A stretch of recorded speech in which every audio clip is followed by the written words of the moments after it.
Estás escuchando La Logia de los Alcohólatras, un podcast que puedes disfrutar solo o en las rocas. Soy Pablo Antonio García, un apasionado consumidor de las bebidas alcohólicas, y te invito a ti a que me acompañes a descubrir todos los secretos de estas bebidas de la mano de expertos y grandes amigos. Una producción de Perenne Podcast.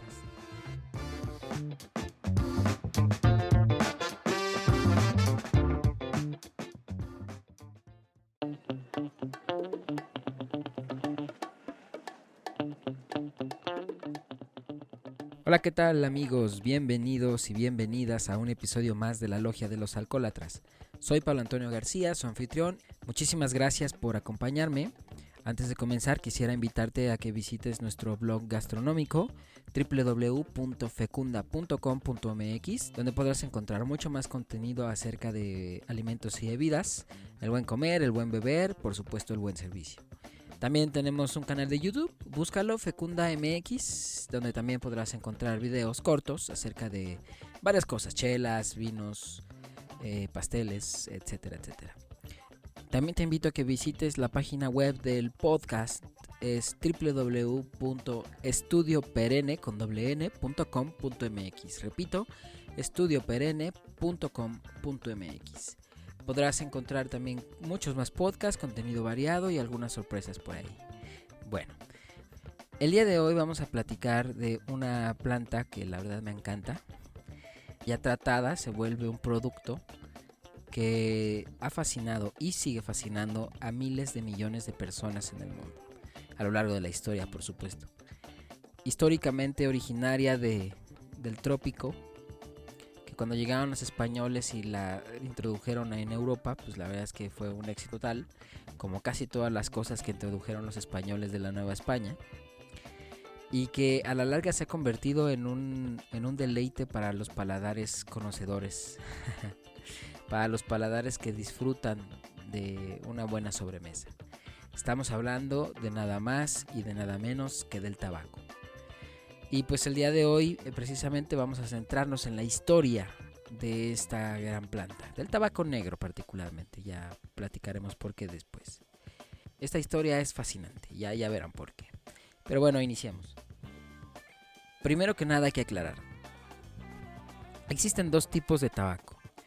Existe el denominado tabaco negro, que es el tabaco para hacer puros, cigarros y demás productos.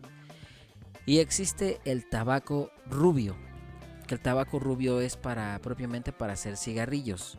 Estos cigarrillos que podemos encontrar en paquetes de 20 en la tienda, con filtro. El tabaco negro es más para estos cigarros, que son tabaco negro curado, enrollado, listo para fumarse.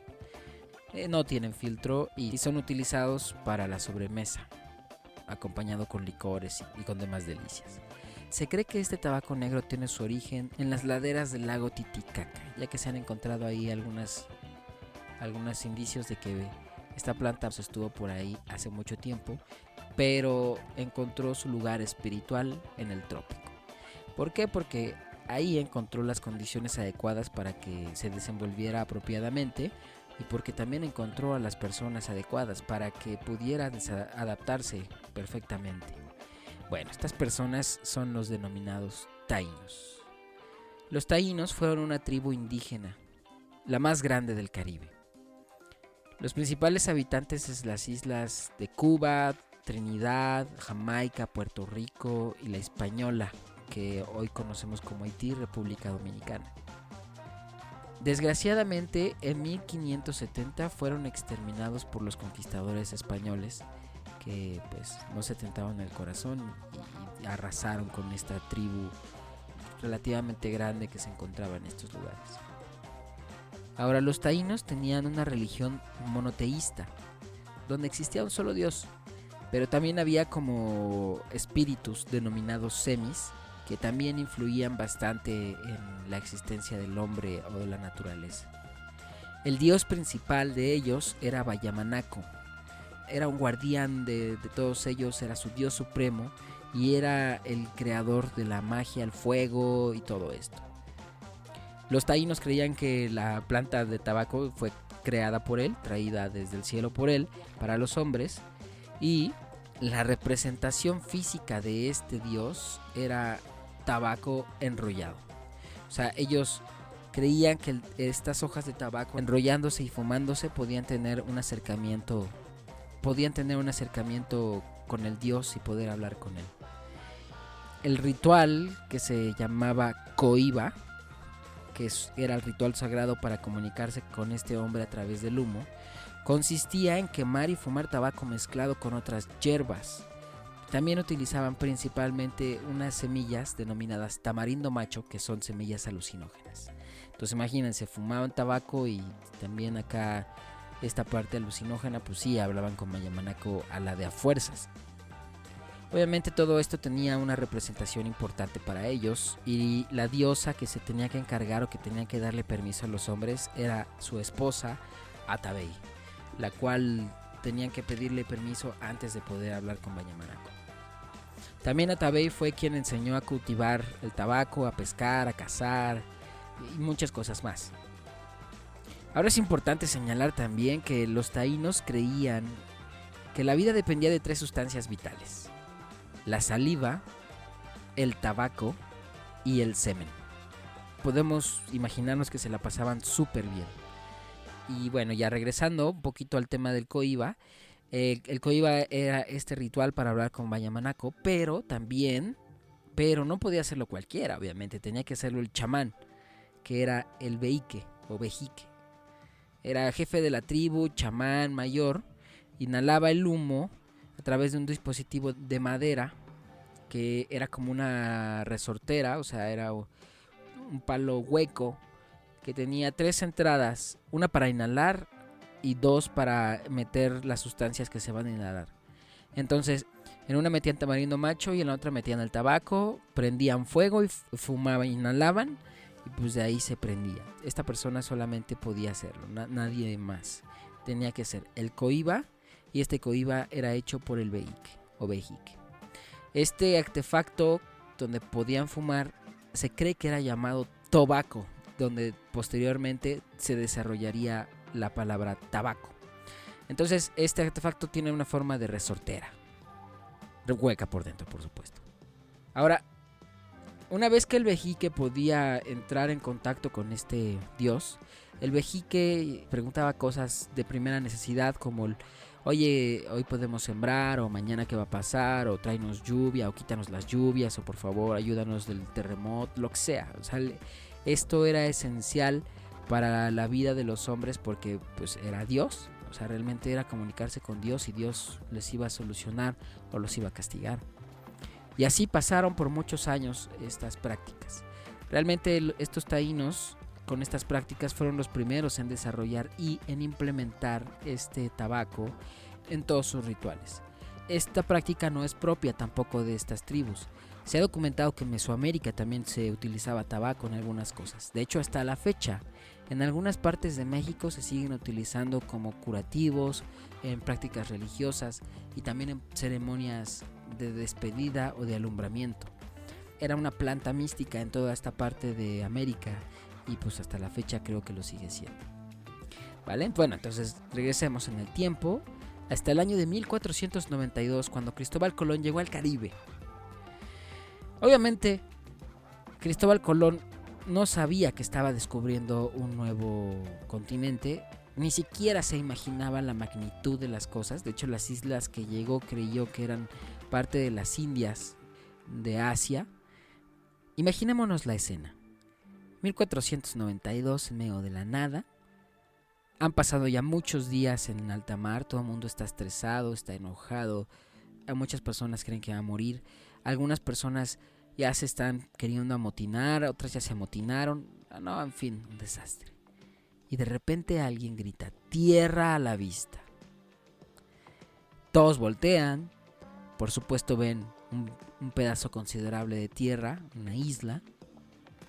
Cuando se acercan un poquito más, Colón dice: señores, necesito 2 voluntarios. ¿Quién se ofrece? Y estos voluntarios fueron Rodrigo de Jerez y Luis de Torres. Cuando tocaron tierra, estas 2 personas Conocieron a los taínos en este primer encuentro y los taínos lo llevaron con el beíque para que decidieran qué iba a pasar. También se cree que llegaron señoritas que les ofrecieron tabaco medio prensar y que ellos fueron los primeros fumadores europeos que probaron el tabaco. Muy bien, el beíque lo que hizo fue hacer este ritual del coiba y cuando terminó, Bayamanaco le dijo que no había peligro, que podían aceptarlos en la tribu y por supuesto pues ya fueron aceptados. Posteriormente ya fue introduciéndose toda la flota de Cristóbal Colón y este intercambio cultural empezó a ser importante. Cuando Cristóbal Colón regresó se llevó parte de estos taínos y por supuesto también se llevó parte de este tabaco negro y se lo presentó a la reina. Y obviamente esto fue otra excusa, un argumento muy grande para obtener más financiamiento para viajes futuros. Y por supuesto los reyes, o particularmente la reina, aceptó. Ahora, cuando regresaron, Rodrigo de Jerez y Luis de Torres, y traían este tabaco, pues ya eran asiduos fumadores, se creía que era práctica del diablo, que esto de meter humo y sacarlo era una práctica satánica y que tenía que abolirse ya, a la de ahora. Entonces, cuando llegaron, Rodrigo de Jerez, que era el más consumidor, estaba tan encantado con el tabaco que pues obviamente lo introdujo en su círculo cercano, pero su mujer no estaba del todo convencida. En esta época también estaba la Santa Inquisición a flor de piel, y su mujer creía que efectivamente estaba el diablo estaba dominando a su esposo. Y en una ocasión, años después, cuenta la tradición, cuenta la leyenda, que Rodrigo de Jerez estaba fumando a escondidas de su esposa en el baño y fue sorprendido por ella. Y ella, cansada de esto y súper asustada, lo acusó de brujería y posesión diabólica. Desgraciadamente en esa época eso no era cosa pequeña, o sea, en esa época era como ahora acusarte de violación. Y pues todo el peso de la ley cayó sobre Rodrigo de Jerez. Los historiadores dicen que fue condenado a la hoguera y que se quemó. Irónicamente fue quemado como él quemaba tabaco. Otros dicen que no, que pasó toda su vida en prisión o algunos años de cárcel, algunos varios. Pero lo que sí podemos afirmar es que fue el primero en sufrir los ataques del tabaquismo a una magnitud un poquito impresionante. Bueno, ¿qué pasó después? En 1560, el tabaco fue introducido en las cortes reales de Europa. Especialmente encontró un arraigo importante en la francesa, donde el embajador portugués Jean Nicot describió la planta como una medicinal usada para curar las migrañas. Y se la recomendó al hijo de Catalina. De este hombre, Jean Nicot, proviene el famosísimo término nicotina. Vale, para 1564, el tabaco también es introducido a Inglaterra por Sir John Hawkins. Y para 1565, el médico sevillano Nicolás Bautista escribió en su libro Historia médica de las cosas traídas de la Nueva España, describe lo que él creía las propiedades curativas del tabaco o médicas del tabaco, para que posteriormente esta planta fuera considerada ya en escritos serios de la época de medicina. En 1567, Francisco Hernández de Toledo, un botánico y médico de la corte del rey de España, llevó semillas a su tierra natal y las plantó, por supuesto, en Toledo, en el pueblo de Cigarrales, que se cree que anteriormente había tenido una plaga de cigarras, por eso se le quedó el nombre así, y ahí floreció y se empezó a hacer súper famoso en toda España, donde este tabaco prensado en España comenzó a llamarse con el nombre natal del lugar, cigarros, ¿vale? De ahí viene el nombre precisamente de cigarros. Y de ahí para el Real, porque a partir de ahí empezó a implementarse este nombre hasta la fecha. Aunado a todo esto, la verdad es que los reyes españoles estaban fascinados con este gran descubrimiento y se dieron cuenta que era un ingreso económico bastante importante para la corona, ya que por supuesto era consumido en masa y empezó a implementar impuestos y empezó a expandirlo también con bastante fuerza, a introducirlo en sus ciudadanos y en los ciudadanos de toda Europa. Sin embargo, para 1610 un inglés llamado Sir Francis Bacon.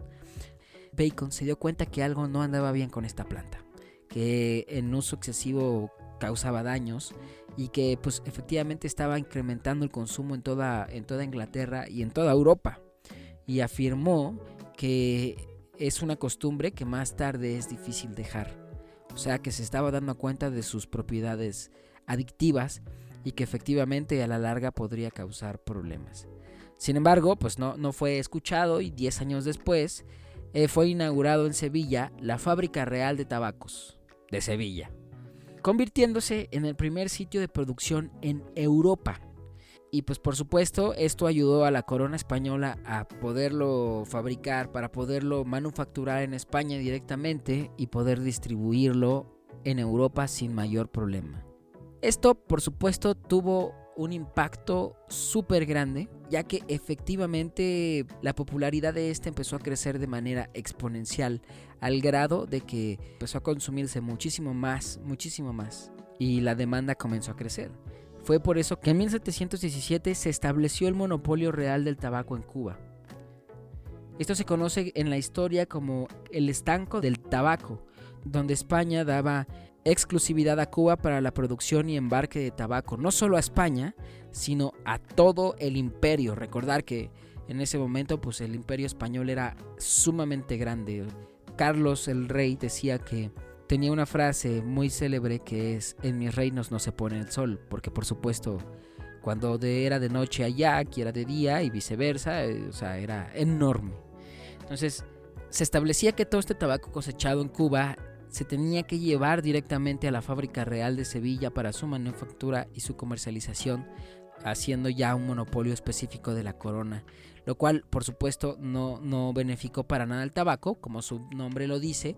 ¿Por qué? Porque por supuesto solamente podía producirlo la corona, debía producirse nada más en ese lugar, y otras zonas y otros comerciantes eran excluidos completamente de esto, lo cual por supuesto nunca es benéfico. El libre mercado siempre va a beneficiar a todo el mundo, y esto pues obviamente no era bien visto por los empresarios que querían expandir también y ganar dinero, pero pues no se pudo, por muchos años no se pudo y se estancó la producción solamente en este lugar.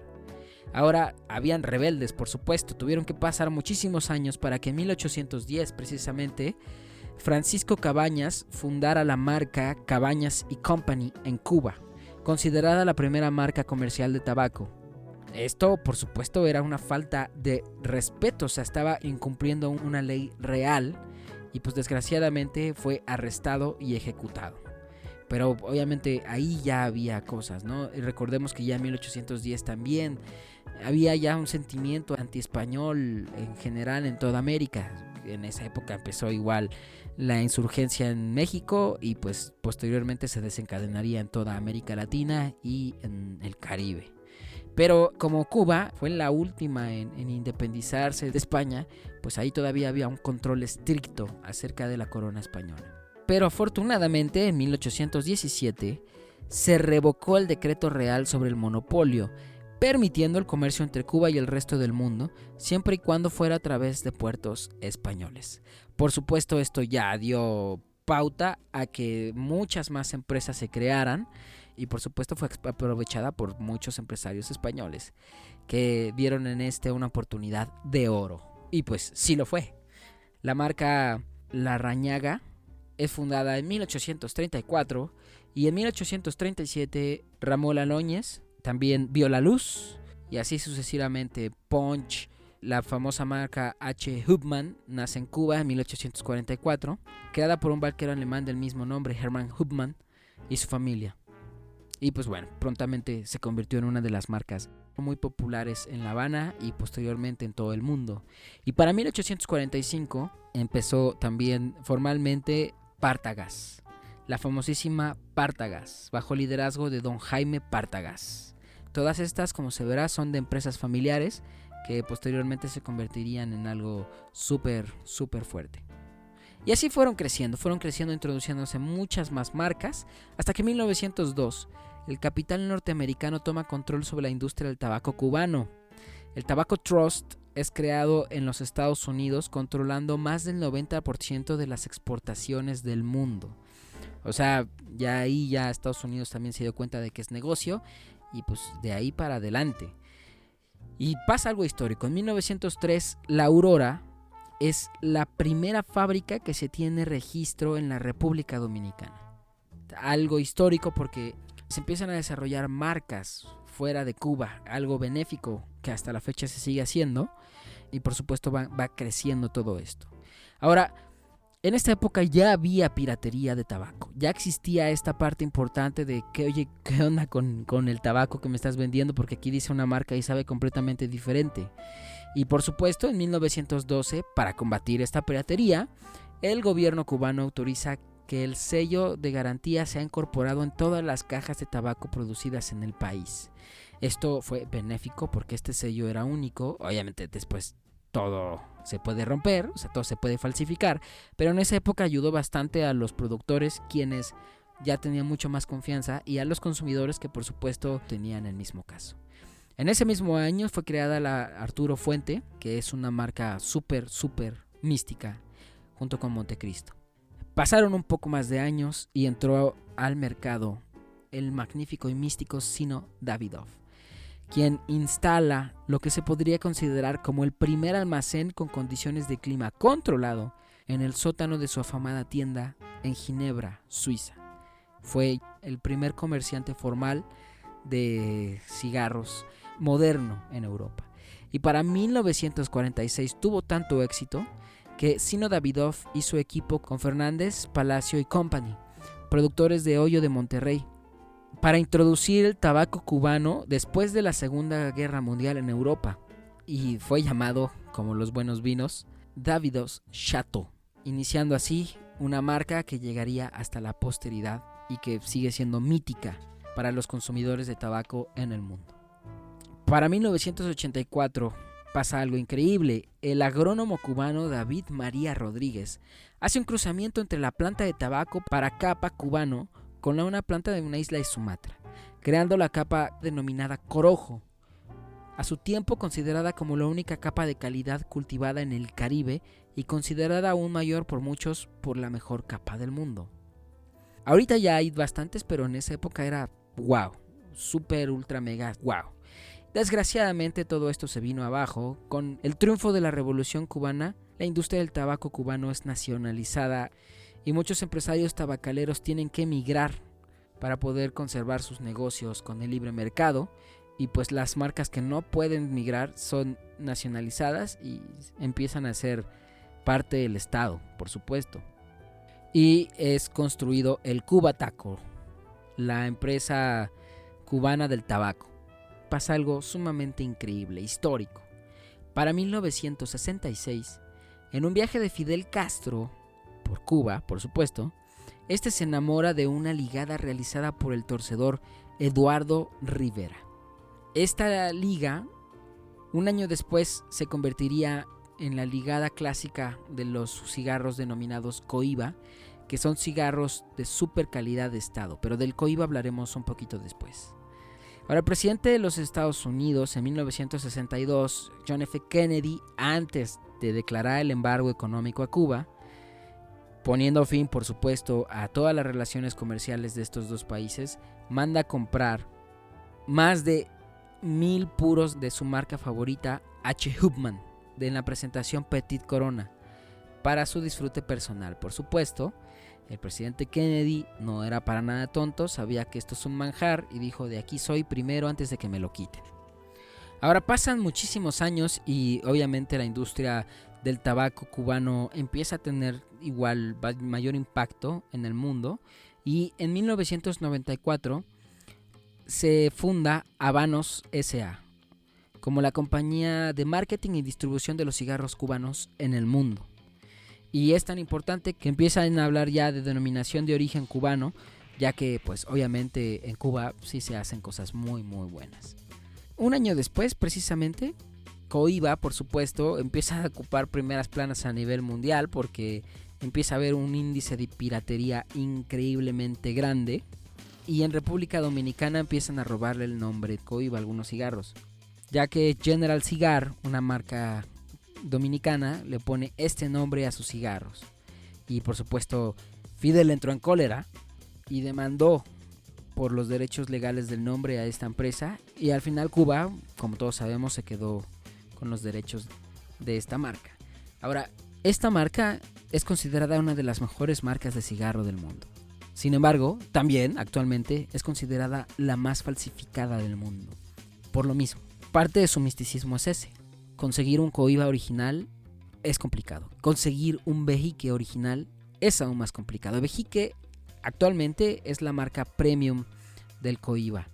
Se cree que en el Vejique utilizan unas hojas ya denominadas medio tiempo que nacen exclusivamente en años súper especiales con condiciones climáticas increíblemente detalladas y que cuando nacen pues tienen un impacto importante en el sabor del tabaco. Es por eso que hacen estas ediciones especiales. Algunos tabacaleros dicen que esta planta no existe, otros dicen que efectivamente sí existe, pero otros dicen que el medio tiempo solamente es una invención cubana, otros dicen que no, que sí, que efectivamente lo han visto y lo han probado y que es espectacular. No lo sabemos. Esa es parte del misticismo. Yo he probado Vejique por lo menos 3-4 veces en mi vida. El primero me supo a gloria, el segundo me decepcionó, el tercero me decepcionó y el cuarto me supo a madre mía, Dios, que estoy probando. Pero es parte del misticismo. No sabes cuál es cuál. Seguramente los de excelente sabor sí fueron buenos, y, o sea, sí fueron reales y los otros no. O a lo mejor al revés, no lo sé. No lo sé. De hecho, hasta los cubanos te dicen, los cubanos en una forma real te dicen, es que pues incluso en Cuba se falsifican. Entonces, pues, ¿qué te podemos decir, no? Y pues bueno, a partir de ese año para acá ha crecido bastante. Ha tenido mucho auge en muchos países del mundo. México también es un productor importante. Aquí también se producen capas increíbles. Y yo sé que todas estas palabras no se van a entender, pero déjenme decirles que este es una serie de 4 episodios diferentes donde vamos a estar hablando del tabaco, solamente de tabaco. ¿Por qué? Porque me encanta y porque es necesario que lo conozcamos, porque es una industria que es desconocida y que es sumamente primordial e importante que la conozcamos, ya que nos ayudará a disfrutar mejor las cenas o las comidas o las pláticas. Y bueno, a grandes rasgos, esa es la historia del tabaco a nivel mundial. Yo sé que me comí muchísimos datos, por favor discúlpenme, pero no puedo incluirlos todos, ya que si no sería interminable. Vale, espero que hayas disfrutado este episodio, te mando un fuerte abrazo y nos vemos en la siguiente. Chao.